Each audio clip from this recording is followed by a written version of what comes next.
أعوذ بالله من الشيطان الرجيم بسم الله الرحمن الرحيم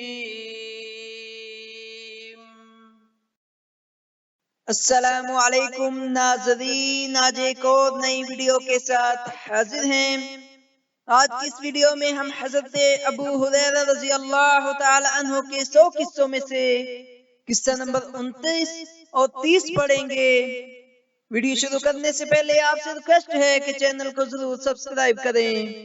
قصہ نمبر 29، سب سے پہلے جن کے لیے جہنم دہکائی جائے گی۔ حضرت ابو ہریرہ رضی اللہ تعالی عنہ پر خشت الہی کا بہت غلبہ تھا اور وہ خوف آخرت سے ہر وقت لرزاں ترساں رہتے تھے۔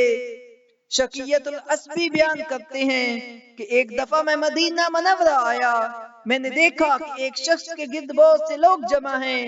میں نے لوگوں سے پوچھا یہ کون صاحب ہیں؟ لوگوں نے کہا رسول اللہ صلی اللہ علیہ وسلم کے صحابی حضرت ابو ہریرہ رضی اللہ تعالی عنہ ہیں۔ چنانچہ میں بھی ان کے پاس جا کر ادب سے بیٹھ گیا۔ اس وقت حضرت ابو ہریرہ رضی اللہ تعالی عنہ لوگوں سے رسول اللہ صلی اللہ علیہ وسلم کی احادیث بیان کر رہے تھے۔ جب وہ حدیثیں سنا چکے اور لوگ اٹھ کر چلے تو میں نے عرض کیا اے صاحب رسول، مجھے بھی کوئی ایسی حدیث سنائیے جس کو آپ نے خود رسول اللہ صلی اللہ علیہ وسلم سے سنا ہو، سمجھا ہو اور جانا ہو۔ حضرت ابو ہریرہ رضی اللہ تعالی عنہ نے فرمایا میں تمہیں ایسی ہی حدیث سناؤں گا۔ یہ کہا اور چیخ مار کر بے ہوش ہو گئے۔ کچھ دیر کے بعد ہوش آیا تو کہا میں تم کو ایسی حدیث سناؤں گا جو رسول اللہ صلی اللہ علیہ وسلم سے اس وقت بیان فرمائی جب میرے سوا کوئی اور آپ صلی اللہ علیہ وسلم کی خدمت میں حاضر نہ تھا۔ یہ کہہ کر پھر چیخ ماری اور غش کھا کر منہ کے بل گر پڑے۔ میں بہت دیر تک ان کو سہارا دے کر بیٹھا رہا۔ جب ہوش آیا تو کہا مجھ سے رسول اللہ صلی اللہ علیہ وسلم نے فرمایا تھا قیامت کے دن جب اللہ تعالیٰ بندوں کے فیصلے کرے گا تو سب سے پہلے اس کے سامنے 3 آدمی پیش کیے جائیں گے، ایک قرآن کا عالم، دوسرا میدان جہاد میں لڑ کر مارا جانے والا اور تیسرا مالدار۔ اللہ تعالیٰ عالم سے پوچھے گا کیا میں نے تجھے قرآن کی تعلیم کی توفیق نہیں دی تھی؟ وہ کہے گا ہاں میرے اللہ۔ اللہ تعالیٰ فرمائے گا کیا تو نے اس پر عمل کیا؟ وہ کہے گا دن رات اس کی تلاوت کرتا تھا۔ اللہ تعالیٰ فرمائے گا تو جھوٹا ہے، تلاوت اس لیے کرتا تھا کہ لوگ تجھے قاری کہیں، سو ایسا ہو اور تو نے لوگوں سے قاری کا خطاب حاصل کر لیا۔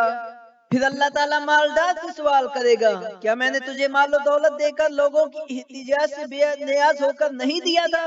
وہ کہے گا بے شک میرے اللہ۔ اللہ تعالیٰ فرمائے گا تو نے یہ مال کیسے صرف کیا؟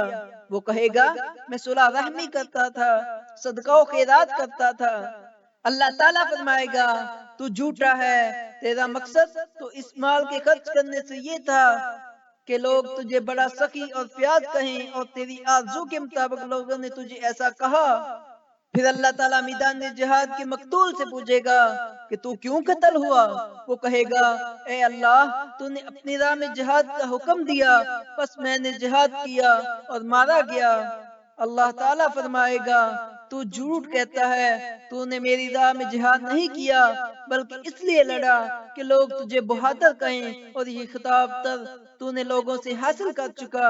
یہ حدیث بیان فرما کر رسول اللہ صلی اللہ علیہ وسلم میرے زانوں پر ہاتھ مار کر فرمایا اے ابو ہریرہ، سب سے پہلے ان تینوں کے لیے جہنم کی آگ کو دہکایا جائے گا۔ قصہ نمبر 30، آخرت میں محاسبے کا خوف۔ ایک دفعہ حضرت ابو ہریرہ رضی اللہ تعالی عنہ کی ایک حبشی خادمہ نے آپ رضی اللہ تعالی عنہ کو بہت پریشان کیا۔ آپ رضی اللہ تعالی عنہ نے غصہ میں آ کر اس کو مارنے اور تعذیب کے لیے چابک اٹھایا، لیکن خوف آخرت غالب آ گیا۔ چابک ہاتھ سے رکھ کر فرمانے لگے اگر یہ ڈر نہ ہوتا کہ قیامت کے دن مجھ سے بدلہ لیا جائے گا تو میں اس چابک کے ساتھ تمہاری پٹائی کر دیتا۔ جاؤ میں نے تمہیں اللہ تعالیٰ کی رضا کی خاطر آزاد کیا۔ جزاک اللہ۔ ہمارے چینل کو سبسکرائب کریں، ثواب کی نیت سے ویڈیو کو لائک کریں اور آگے پھیلائیں۔